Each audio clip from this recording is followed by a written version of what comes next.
अस्सलाम वालेकुम। 10th class आपका आज का टॉपिक है डैम्ड ऑसिलेशंस। हमने पीछे सिंपल हार्मोनिक मोशन की तीनों एग्जांपल में देखा था कि बॉडी रिस्टोरिंग फोर्स की वजह से अपनी मोशन को बरकरार रखती है, ठीक है। लेकिन कब उसकी मोशन रुक जाती है? जब कोई भी फ्रिक्शन फोर्स आ जाए। तो यहाँ पर भी यही है कि फ्रिक्शन की फोर्स की वजह से क्या होता है कि आपकी बॉडी आहिस्ता आहिस्ता मूव करना छोड़ देती है, एम्पलीट्यूड में आहिस्ता आहिस्ता कमी आती है और बिलाखिर वो रेस्ट पे चला जाता है, मेन पोजीशन पे चला जाता है, ठीक है। ऑसिलेशन सही से नहीं हो पाती। क्यों? क्योंकि फ्रिक्शन की वजह से या रेजिस्टेंस की वजह से जो रुकावट होती है, होता क्या है कि हमारे सिस्टम की मैकेनिकल एनर्जी कम हो जाती है, तो उसकी वजह से फिर उसकी मूवमेंट जारी नहीं रहती, आहिस्ता आहिस्ता एम्पलीट्यूड कम होता है। जैसे कि आप यहाँ पे देख सकते हो, मेन पोजीशन से पहले डिस्टेंस ज़्यादा है, फिर कम हुआ, फिर और कम हुआ और फिर और कम।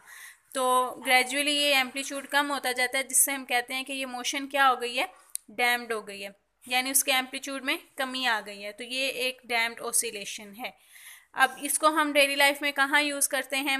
वो ये एग्जांपल है शॉक एब्जॉर्बर की, ठीक है, जिसमें पिस्टन है जो लिक्विड में मूव कर रहा होता है, जो मोस्टली हम ऑयल यूज़ करते हैं।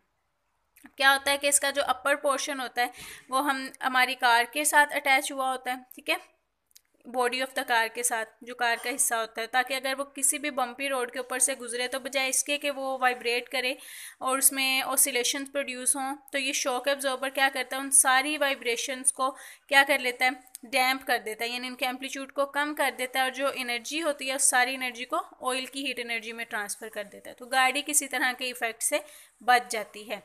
तो सिस्टम की ऑसिलेशंस अगर किसी रेजिस्टिव फोर्स की मौजूदगी में हो रही हैं तो आहिस्ता आहिस्ता उनका एम्पलीट्यूड कम हो जाएगा, जिसको हम क्या बोलेंगे कि ये डैम्प्ड ऑसिलेशंस हैं।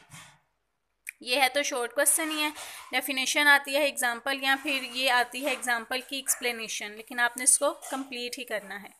Thank you.